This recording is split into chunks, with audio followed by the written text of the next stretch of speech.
Hello, friends. I would like to share with you a story, a lesson from the Zohar of Emor. The Zohar, the main Kabbalistic text. And the Zohar basically is asking who is the happiest person in the world. And it's in paragraph 42 in the Zohar. I'm just going to read and share it with you. Rabbi Lazar Avayativ Bekustara Devei Chamoy.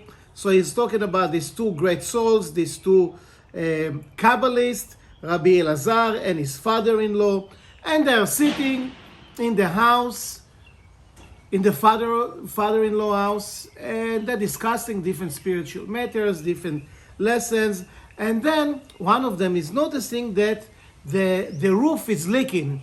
Apparently there is some rain, yes, and the water basically coming into the house. There is a leak in the roof, and they are saying to each other, Zilgada v'kistara beita shachiach, we need to find a handyman or something like that to fix the leak in the roof. Meanwhile, another individual is passing through the neighborhood. Of course, they are noticing him. He has a little issue with one of his eye, a defect in his eye.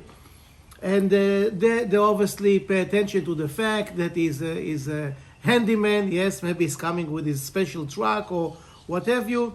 And they about to offer him the job, yes, to fix the leak in the roof. And it's kind of funny because before they're actually hiring him, yes, using his services, they ask him a question. We want you to do this job for us, fix the leak, but first we want to ask you a question. What is the question? They ask the handyman, in your opinion, who is the happiest person in the world? Or in other words, what's your definition of happiness, of real fulfillment? Amar Atira. Yeah, he answered. What was his answer? He says, I think that the definition of happiness or the happiest person in the world is the wealthy / rich person. Atira. I'm a little bit concerned about this type of happiness, the handyman says, because if that rich, wealthy person is about to lose his fortune, his money, probably is going to experience some deep depression. From the answer of the handyman, these two Kabbalists, these two elevated souls are saying, we're not going to use him as a handyman to fix the leak in the roof because he's not trustworthy. It's kind of a funny discussion. I mean, can you imagine before you get the services of anybody, are you checking their spiritual level, their level of connection to the Creator? It's an interesting story. After they kind of didn't like the answer that they got from the handyman, the discussion continued, and they are talking to each other. אמר רבי אלעזר, בדבריו נשמע שאין עמו אמונה. He's not a faithful, he's not a trustworthy person. Why? Because his definition of happiness, in that case he spoke about money, as the wealthy, the rich person, but anything else, telling us these two Kabbalists, anything else but a righteous person, anything else but that answer that the righteous person, that tzaddik, is the happiest, is not a good enough answer.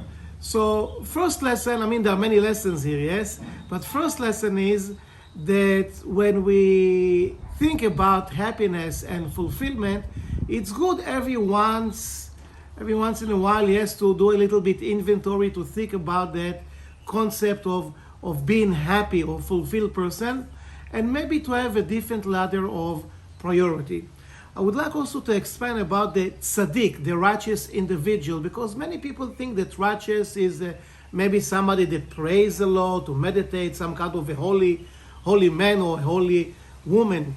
In Hebrew, the word righteous coming from the concept of matzdik et habriah, meaning a person that justify creation. What does it mean to justify creation? When we look at our lives on a daily basis, yes, are we really finding real fulfillment, real meaningful life? We find a purpose for our lives. when we speak about tzaddik, a righteous person, yeah, it can be somebody that may be doing his daily prayers and appreciates things and value things that he or she have in their lives. But we're talking really about the individual that is going through some kind of a spiritual process. You might call it transformation, elevation of consciousness, everything to find out the real purpose, the real meaning of life. So the discussion here in this paragraph in the Zohar, more than anything else, is about redefining what happiness and fulfillment really mean for us. Because many times we think the fulfillment or the happiness, however name you want to give it, maybe it's here, maybe it's there, but eventually it's deep inside, and it really depends on our process of deep transformation and deep spiritual growth. So that's a short lesson from the Zohar of Emor, paragraph 42. If you have any questions or comments, you of course can put it there in the comment section. That's it, until next time, all the best.